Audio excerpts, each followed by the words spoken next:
पार्वती मैं निकल रहा हूं।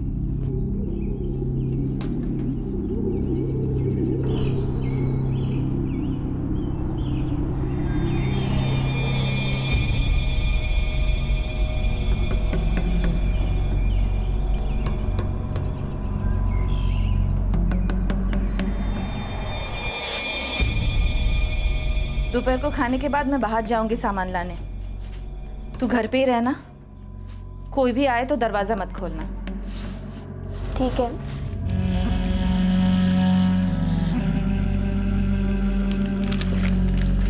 विद्या, दरवाजा बंद कर।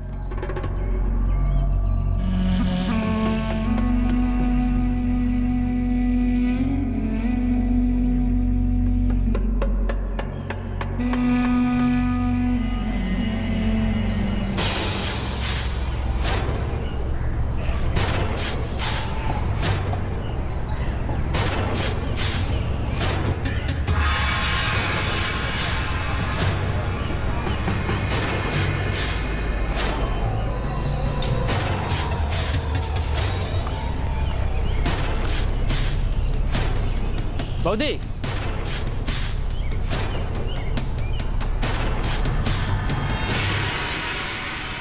केमन आछो? शिव कुमार जी और विद्या कैसे हैं? अब तुम्हें क्या चाहिए? ना ना, वो तो मैंने आपको देखा तो आपका हालचाल पूछने चला आया। मुझे तुमसे कोई बात नहीं करनी।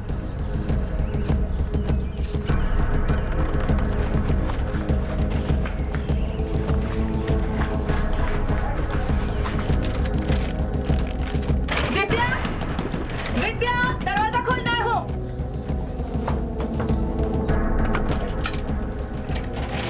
अंदर जा तू।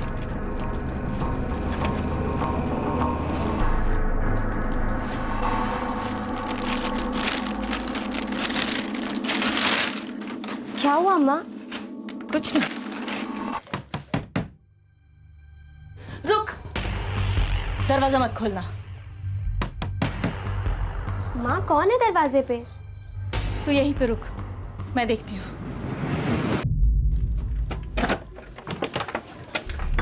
अरे बौदी, आप ऐसे भाग के क्यों आ गई? क्या चाहिए तुम्हें? क्यों आए हो यहाँ पे? मैं यहाँ अपने एक रिश्तेदार से मिलने आया था, वो इसी मोहल्ले में रहता है। और संजोग की बात यह है कि ये घर भी मेरे काका का ही है, और उन्होंने ही मुझे बताया कि ये घर आपने किराए पे लिया है। आप इतना डर क्यों रही हैं? मैं जानता हूँ कि आप मेरे बारे में क्या सोचती हैं, किंतु सोचती अब मेरा बिरजू और उसके दोस्तों से कोई लेना देना नहीं है। मैंने उससे अपने सारे नाते तोड़ लिए हैं। मैं समझ गया हूँ कि वो एक नंबर का गुंडा है। बहुत अफसोस है कि आपको और आपके परिवार को इतनी सारी परेशानी हुई, खासकर विद्या को। कैसी है वो? घबराओ मत, मेरी बात का विश्वास करो। हाँ मैं समझ गई। तुम्हें और कुछ काम था? ना ना, बस सोचा एक बार आपसे बात कर लूं। अगर कोई मदद चाहिए तो मुझे बता देना, ठीक है? अच्छी गुरु, गाँव में किसी को मत बताना कि हम यहाँ रुके हुए हैं। ना ना बौदी, चिंता करो ना, मैं किसी को कुछ नहीं बताऊंगा। नमस्कार।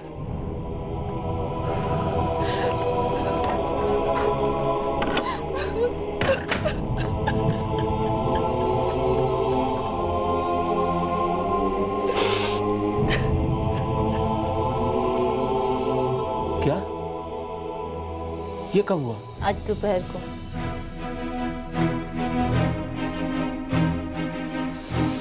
ये घर लेते वक्त मुझे इस बारे में कुछ भी पता नहीं चला। अब क्या करें? यहाँ से कहीं और चलें क्या? मुझे लगता है ये लोग सच ही बोल रहे होंगे और दोबारा शायद यहाँ ना आए। मुझे कुछ समझ में नहीं आ रहा, किन पे भरोसा करना चाहिए, किन पे नहीं। मुझे लगता है इस बारे में हमें ज़्यादा नहीं सोचना चाहिए।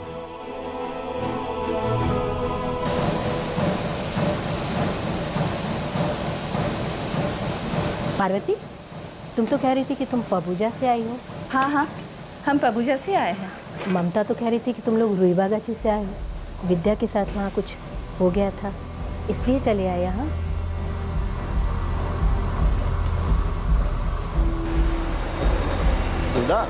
हाँ बोला। तुम्हारे साथ तुम्हारे गांव में कोई पुलिस केस हुआ था क्या? नहीं नहीं, तुमको किसने बोला? अरे वो विश्वजीत बता रहा। नहीं।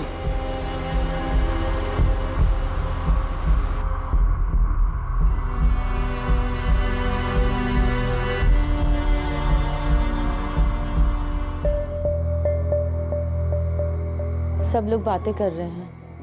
पता है। इस सब से बचने के लिए तो हम यहाँ आए थे। क्या गुरु यहाँ पर यही खबर फैलाने के लिए आया था?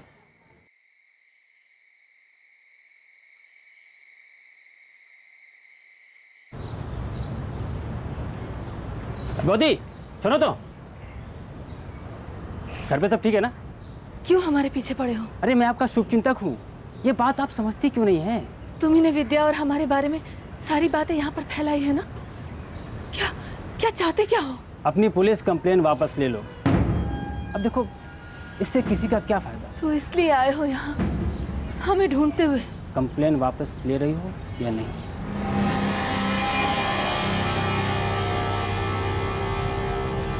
मुझे मेरे पति से बात करनी होगी।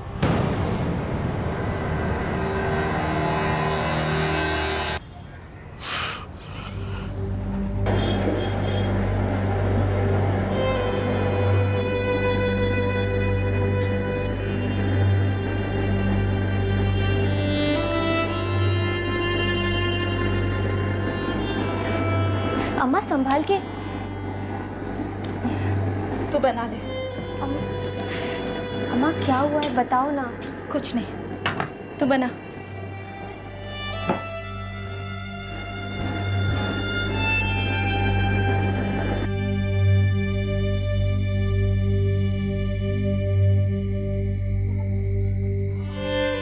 प्रताप बाहर काम से गया है, उसे वापस आ जाने दे, फिर बात करते हैं।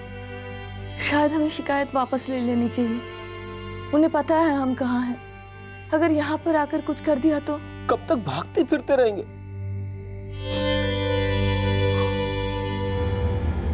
विद्या के माता पिता को लगातार केस वापस लेने के लिए धमकियां मिलती रही। उनके आस पड़ोस के लोग जिनसे हमदर्दी की उम्मीद की जा सकती थी, वो भी ताने ही दे रहे थे। हैरानी की बात यह है कि इस वारदात के 1 साल पहले दिल्ली के उस केस में सारे देश भर में उस 23 साल की लड़की के लिए हमदर्दी उमड़ पड़ी थी। लेकिन विद्या और उसके माता पिता के लिए मुसीबतें दिन ब दिन बढ़ती जा रही थी। अगर वो अपनी शिकायत वापस नहीं लेते हैं तो हमें कुछ और सोचना पड़ेगा। लगता है जो सोचा तो वही करना पड़ेगा। इससे पहले कि मुश्किल और बढ़े, इस मामले को यही निपटाना पड़ेगा। और समझा लिए।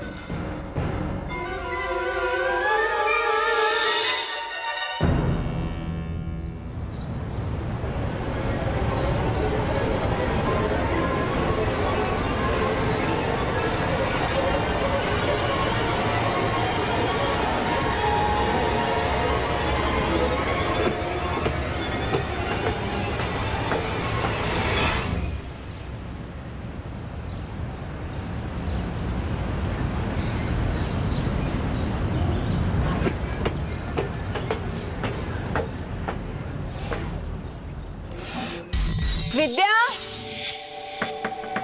विद्या, विद्या, विद्या, विद्या।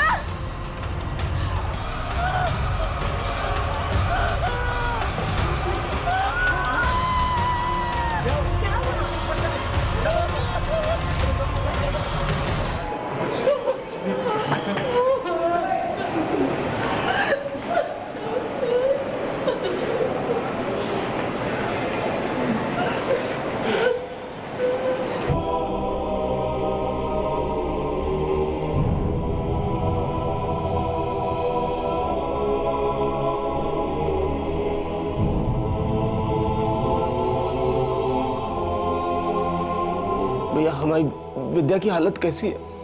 आप डॉक्टर साहब से पूछिए, वही ठीक से बता पाएंगे। विद्या बेटा, कैसी है तू? वो बहुत बुरी तरह से जल चुकी है। उसके बॉडी में लगभग 75% बर्न्स है। हमने अपना इलाज शुरू कर दिया, लेकिन अभी काफ़ी काम बाकी है। वो कुछ बोल ही नहीं रही। उसका मुंह जल गया है, गला जल गया है, और बोलने की हालत में आने तक उसे थोड़ा समय लगेगा।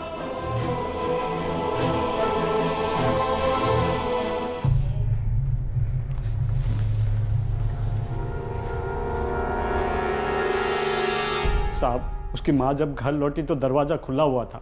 लेकिन पड़ोसियों ने उन दोनों मुकेश और गुरु लाहिरी को सीढ़ियों से नीचे उतरते हुए देखा था साहब।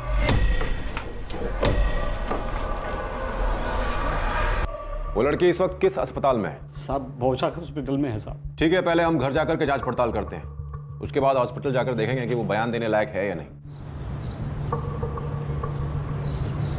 नहीं साहब, हमने उस समय चीखने की कोई आवाज नहीं सुनी थी। बल्कि हमें तभी पता चला जब हमने पार्वती की चीख सुनी और हम लोग तुरंत ऊपर भागे।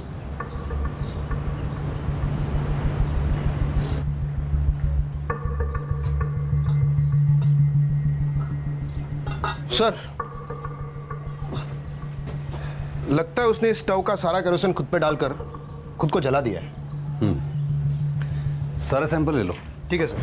सर,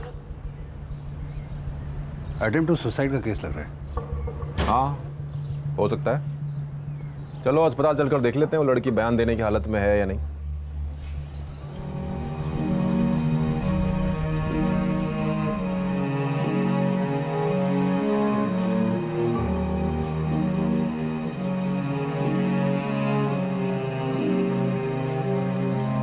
देखो, पहले तो ये कोई बर्न्स हॉस्पिटल नहीं है।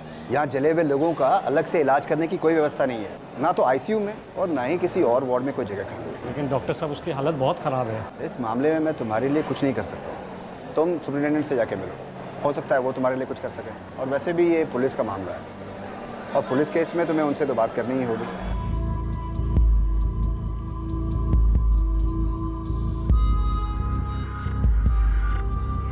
साहब, ये उन कंप्लेंट्स की कॉपी है जो हमने रूईबाग पुलिस थाने में दर्ज करवाई थी, और जहाँ तक मुझे पता है ये सारे आरोपी अभी जेल में हैं। और ये दोनों मुकेश और गुरु लाहिरी इनके दोस्त है साहब, और इन्होंने कई बार मेरे दीदी और जीजाजी को धमकाया है।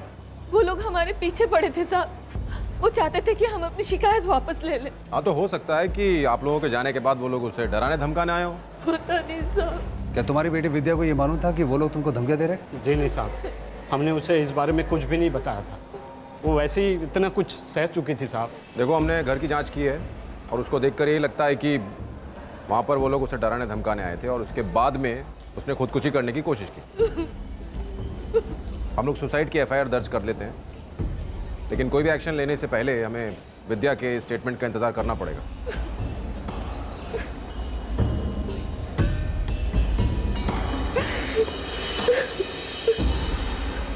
स्टेटमेंट का इंतजार करना पड़ेगा।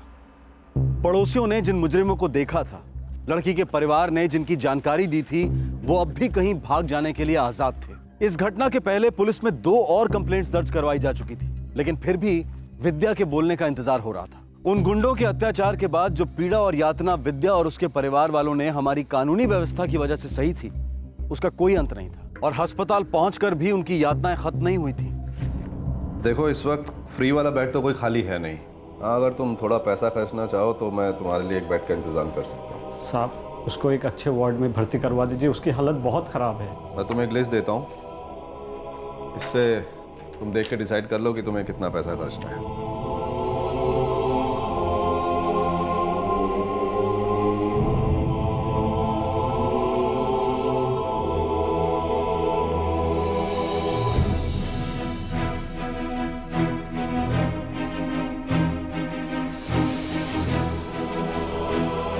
देखो, ये कुछ दवाइयाँ हैं, इनको लेकर आइए। डॉक्टर साहब, विद्या पर इलाज का कुछ भी असर नहीं हो रहा है। इस हॉस्पिटल में कोई बर्न स्पेशलिस्ट नहीं है, फिर भी हम लोगों से जो बन पड़ रहा है हम लोग कर रहे हैं। वैसे अच्छा होगा अगर तुम लोग इसे किसी बर्न स्पेशलिटी हॉस्पिटल में ले जाओ। डॉक्टर साहब, आप ही बता दीजिए उसे कहाँ लेके जाए। डीसी सुपर स्पेशलिटी हॉस्पिटल में देख लो, वहाँ इसका इलाज अच्छे से हो सकेगा।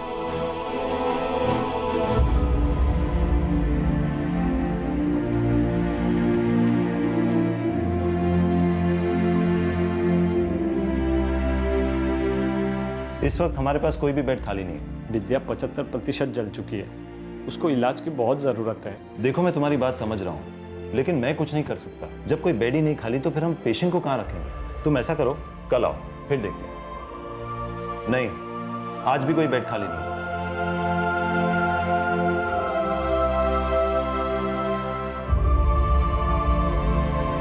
आज भी कोई बेड खाली नहीं है, लेकिन कल तुम्हें मिल सकता है। आपका बहुत बहुत धन्यवाद। लेकिन तुम्हें बौशाख हॉस्पिटल से रेफरेंस लेटर लाना होगा, उसके बिना हम पेशेंट को एडमिट नहीं कर सकते।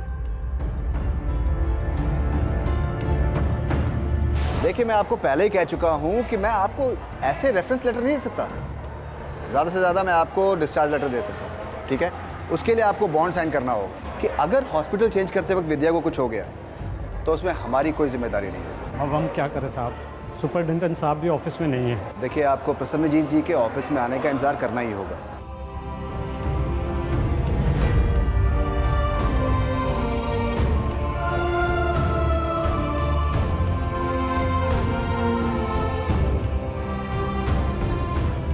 मैडम, वो बहुत बिजी है, मैं कुछ कह नहीं सकती है कि कब तक वापस आएंगे।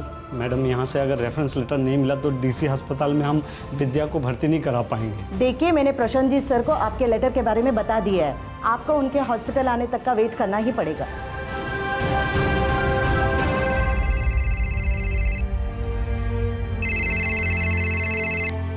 हाँ साहब, मैं आपको फ़ोन करने ही वाला था साहब। प्रताप, मैं तुम्हें कब से स्टेटमेंट देने के लिए फ़ोन कर रहा हूँ, तुम आए नहीं, कहाँ हो? वो साहब विद्या के इलाज के लिए थोड़ा भागा दौड़ी कर रहा था साहब, इसीलिए। क्या वो बोलने की हालत में है?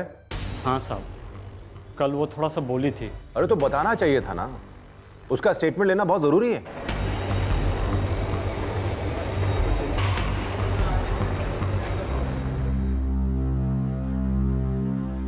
विद्या, क्या आप थोड़ा जोर से बोल सकती हैं? उसका गला सूख गया होगा, उसे थोड़ी चाय पिलाते हैं, हो सकता है उसके बाद कुछ ये बोले।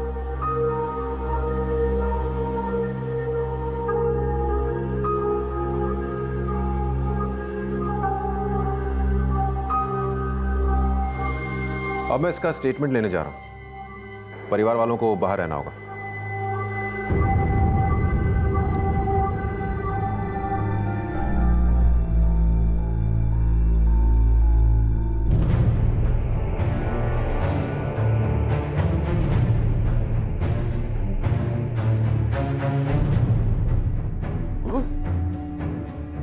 वो लोगों ने दरवाजा खटखटाया। मैंने दरवाजा खोला।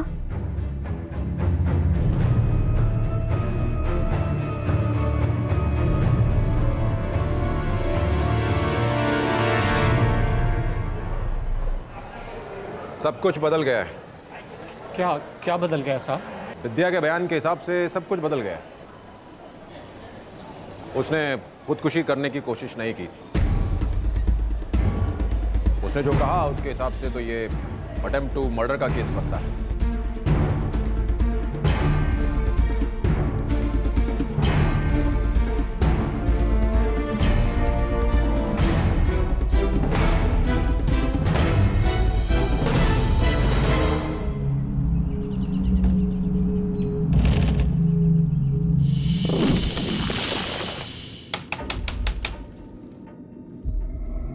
कौन है?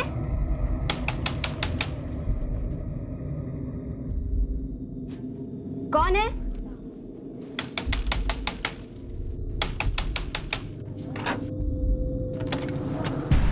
कैसी हो विद्या? अम्मा घर पे है? नहीं, अम्मा बाजार गई है। हमें उनसे कुछ काम था, कुछ बात करनी थी। आप लोग बाद में आ जाइए, अभी है नहीं वो। अगर तुम्हें ठीक लगे तो क्या हम लोग अंदर इंतजार कर सकते हैं? डरो मत विद्या, हमारी बात तुम्हारे अम्मा बाबा से पहले ही हो चुकी है। क्या है कि अम्मा को गांव में कुछ काम है, इसलिए हम दोनों आए हैं।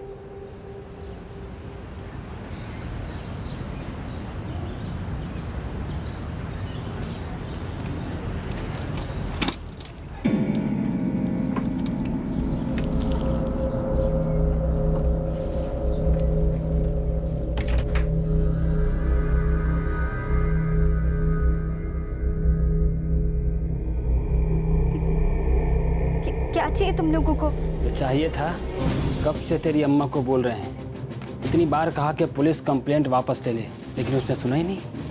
अगर सुन लेती तो सबके लिए अच्छा होता। हम एफआईआर बदल कर अटेम्प्ट टू मर्डर का केस दर्ज कर रहे हैं।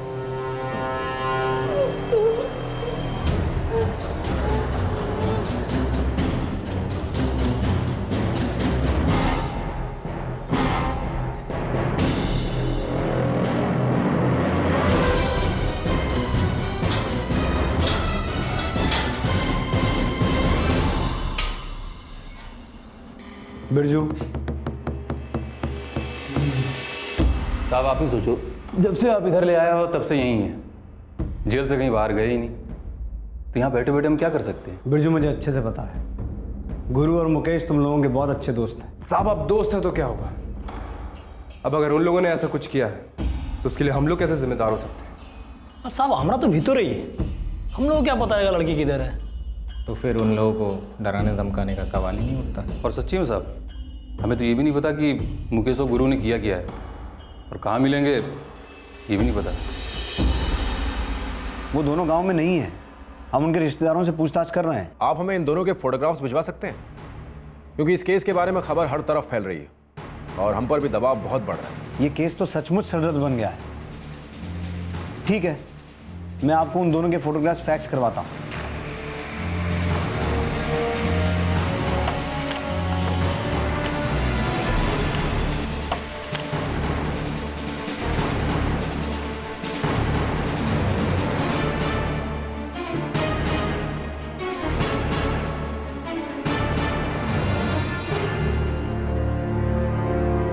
देखो प्रताप, हम जानते हैं कि आज इस केस की चर्चा चारों तरफ हो रही है, लेकिन तुम बिल्कुल मत घबराओ। विद्या का अच्छे से अच्छा इलाज अब हम करें। मैं और मेरे जीजा जी कई दिनों से काम पे नहीं जा पा रहे, हमारे पास बिल्कुल भी पैसा नहीं है देने के लिए। आप हमें रेफरेंस लेटर दे दीजिए, हम कैसे भी आपके अस्पताल का पैसा लौटा देंगे साहब।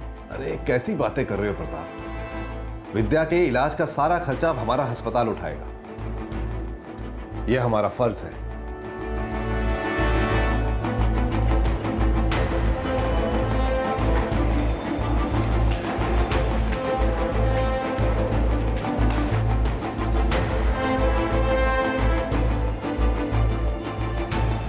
विद्या मिश्रा, हम लोग तुम्हारा बयान सीआरपीसी सेक्शन 164 के तहत रिकॉर्ड कर रहे हैं। बिल्कुल मत घबराना, हमें सब सच सच बताना।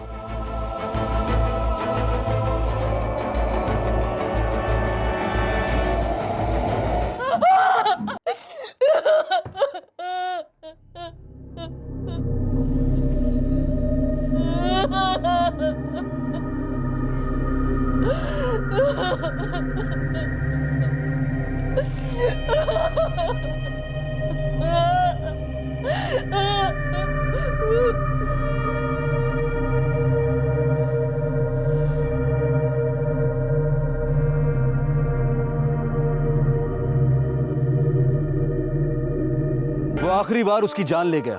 एक 16 साल की लड़की ने दम तोड़ दिया, लेकिन मौत के बाद भी उसे और उसके परिवार को शांति नहीं मिली। सर उस लड़की विद्या की मौत हो चुकी है। व्हाट? सर सब जगह खबर फैल गई है, मीडिया यहाँ तक पहुँच गई है और अब सिचुएशन थोड़ी सी डिफिकल्ट हो सकती है सर। उस लड़की की बॉडी कहाँ है इस वक्त? सर अभी बौशाक हॉस्पिटल में। लड़की के घर वालों ने अस्पताल वालों से बॉडी को कोल्ड स्टोरेज में रखने की दरख्वास्त की है।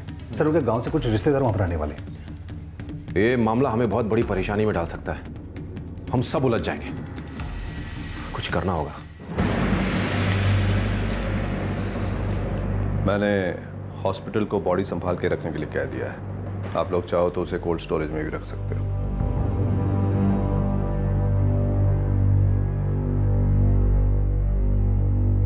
प्रताप भाई, तुम लोग अभी अपने घर जाओ, मैं यहाँ विद्या की बॉडी को कोल्ड स्टोरेज में रखवा दूंगा और घर पे उसके अंतिम संस्कार की तैयारियां भी तो करनी है। अब तक तो कई रिश्तेदार भी आ चुके होंगे। तुम यहाँ का चिंता मत करो, मैं सब संभाल लूंगा। आपका बड़ा एहसान होगा देवाशीष दादा। अरे इसमें एहसान की कोई बात नहीं है प्रताप, हम पड़ोसी हैं तो ऐसे में एक पड़ोसी। देवाशीष दादा, ये विद्या का डेथ सर्टिफिकेट। ठीक है, अब नीचे मैं छोड़ देता हूँ।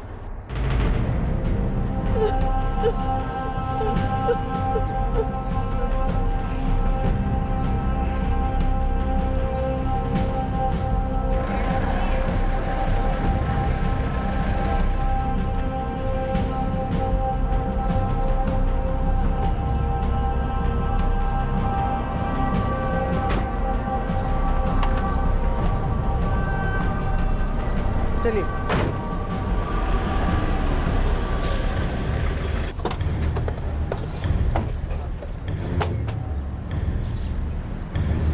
ये एम्बुलेंस कहाँ जा रही? सर विद्या की बॉडी को कोल्ड स्टोरेज रखवाने ले जा रहा हूँ। नहीं, रुको, हमें चेक करना है। लेकिन सर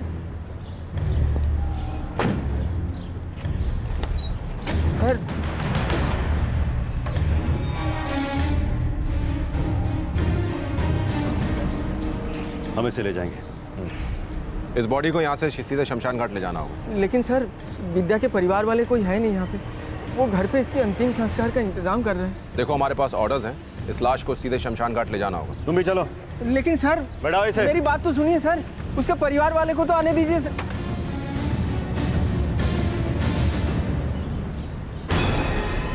अरे वो आदमी कहाँ गया? अरे अभी तो यहीं था।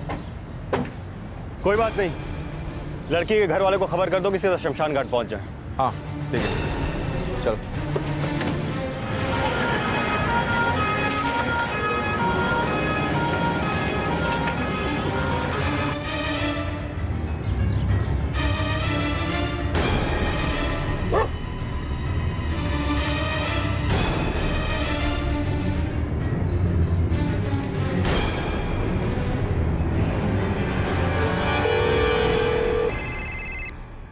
हाँ देवाशीष दादा बोलिए, सब ठीक है ना? नहीं प्रताप, कुछ ठीक नहीं है भाई। हम जैसे ही अस्पताल से निकल रहे थे एम्बुलेंस को लेकर, वहाँ पे पुलिस आ गई अचानक, हमारी एम्बुलेंस रुकवा ली।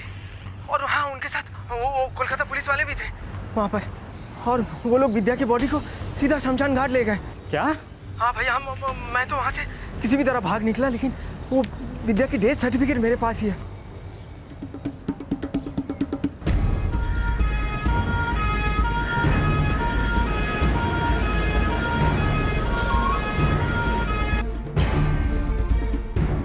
हेलो साहब, मैं प्रताप मिश्रा बोल रहा हूँ। प्रताप तुम लोग सीधे शमशान घाट पहुंच जाओ, विद्या की बॉडी को हम वहीं ले जा रहे हैं। साहब इतनी जल्दी क्या है, हम उसे कोल्ड स्टोरेज में रखवाने वाले थे और अभी उसके अंतिम संस्कार की तैयारियां बाकी है। प्रताप अब बॉडी कोलकाता पुलिस के अंडर में है, मैं कुछ नहीं कर सकता हूँ। तुम लोग सीधे शमशान घाट पहुंचो। सर हॉस्पिटल का डेथ सर्टिफिकेट देखे बिना मैं ये बॉडी क्रिमेट नहीं कर सकता हूँ, ये रूल्स है। मुझसे ज़्यादा तो आपको पता होगा।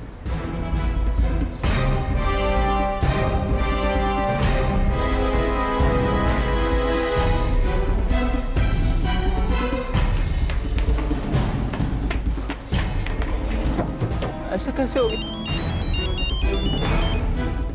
हेलो प्रताप, तुम लोग कहाँ हो? अभी तक शमशान घाट क्यों नहीं पहुंचे? हम लोग पूरी रीति रिवाज किए बिना विद्या का अंतिम संस्कार नहीं करेंगे। प्रताप तुम लोग समझने की कोशिश करो, ये मामला कोलकाता पुलिस के हाथ में है। देखो वो लोग तुम्हारा वहां इंतजार कर रहे हैं कि तुम लोग विद्या का डेथ सर्टिफिकेट लेकर वहां पहुंचो। देखो अगर तुम लोग वहां पर टाइम पर नहीं पहुंचे ना, तो वो लोग विद्या का एक लावारिस लाश की तरह दाह संस्कार कर देंगे। हम लोग ऐसे जल्दबाजी में उसका अंतिम संस्कार नहीं करेंगे।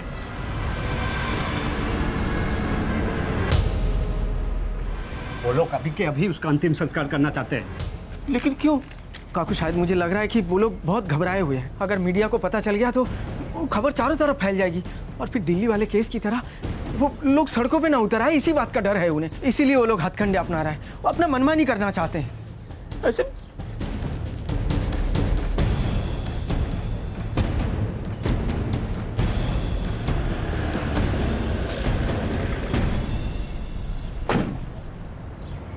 मैडम, अब जब कुछ नहीं बचा तो ये लोग डरा धमका के जोर जबरदस्ती विद्या का अंतिम संस्कार जल्द से जल्द करवाना चाहते हैं। हम बस इतना चाहते हैं कि उसका अंतिम संस्कार पूरे रीति रिवाज के साथ हो। वो ठीक से जी तो नहीं सकी और अब ये लोग मरने के बाद भी उसे शांति देना नहीं चाहते। आप लोग फिक्र मत करो, वो ऐसा नहीं कर सकते, हम लोग कुछ करते हैं। मैडम आप लोग जल्दी से आ जाओ। किससे बात कर रहे हैं? मैडम किस बात कर रहे हैं?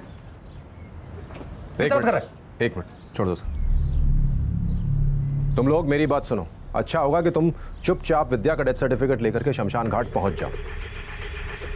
तुम दोनों माँ बाप हो उसके, अभी झगड़ा छोड़ो और शांति से अपनी बेटी का अंतिम संस्कार कर दो। सुनो, बात समझने की कोशिश करो, वरना नाटक ना बहुत महंगा पड़ जाएगा तुम लोग को। बात कर रहा हूं ना मैं। चलो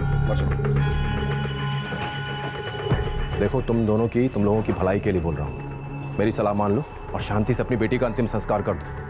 ये बात यहीं खत्म करो और यहाँ से कहीं चले जाओ, यही तुम लोगों के लिए अच्छा रहेगा। चलो चलो शूट करो, चलो। कौन हो तुम लोग? हमें पता चला कि आप इनकी 16 साल की बेटी विद्या की मौत की खबर को दबाने की कोशिश कर रहे हैं। नहीं, ऐसी कोई बात नहीं है। हमें तो ये भी पता चला है कि आप इनके साथ जबरदस्ती कर रहे हैं इनकी बेटी का दाह संस्कार करने के लिए। देखिए ऐसी कोई बात नहीं है, आपको कुछ गलतफहमी हुई है। आप लड़के के मामा हैं? जी। आपको कुछ कहना है? जी।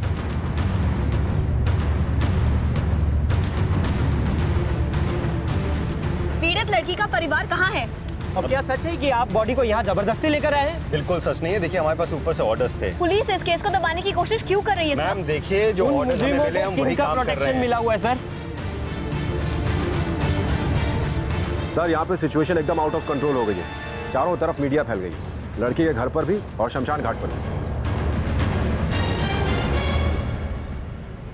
जाओ उन लोगों को जाने दो, और हाँ वो शमशान घाट पर पुलिस वालों को इन्फॉर्म कर देना कि लड़की की बॉडी उनके हवाले कर दो, फिर वो जैसे चाहें उसका अंतिम संस्कार कर सकते हैं।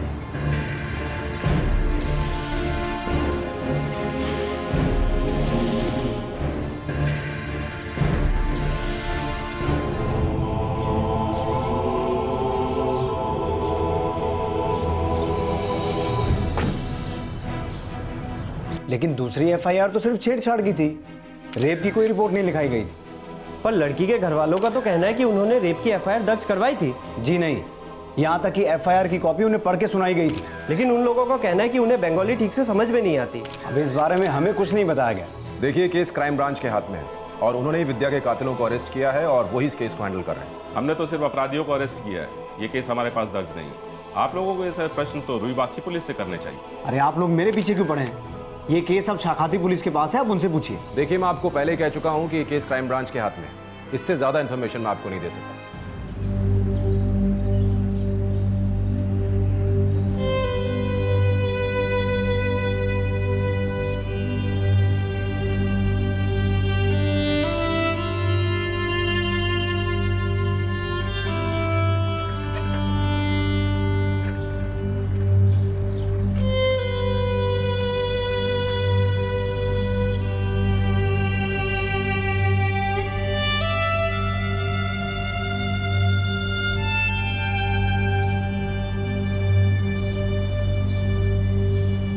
बलात्कार के 5 आरोपी और हत्या के 2 आरोपी इस वक्त न्यायिक हिरासत में हैं। चार्जशीट फाइल की जा चुकी है, लेकिन केस शुरू होना अभी बाकी है। विद्या का परिवार वो जगह छोड़ के जा चुका है। पहली बार एक बर्बर अपराध की शिकार विद्या की सुरक्षा के लिए पुलिस ने कोई कदम नहीं उठाया। दूसरी बार वो फिर उसी अपराध का शिकार हुई और तीसरी बार उसे जला दिया गया और उसकी मौत हो गई। इस अपराध को छुपाने और उससे जुड़ी हर खबर को दबाने के पीछे क्या कोई राजनीतिक सोच छुपी थी? क्या इसी सोच की वजह से जल्दबाजी में उसका अंतिम संस्कार करने की कोशिश की गई? कोई नहीं जानता, किसी के पास इन सवालों के जवाब नहीं। ऐसे गुंडे हमारे समाज में क्यों पनप रहे हैं? उन्हें किसका आश्रय है सब जानते हैं, लेकिन इस समस्या का हल किसी के पास नहीं।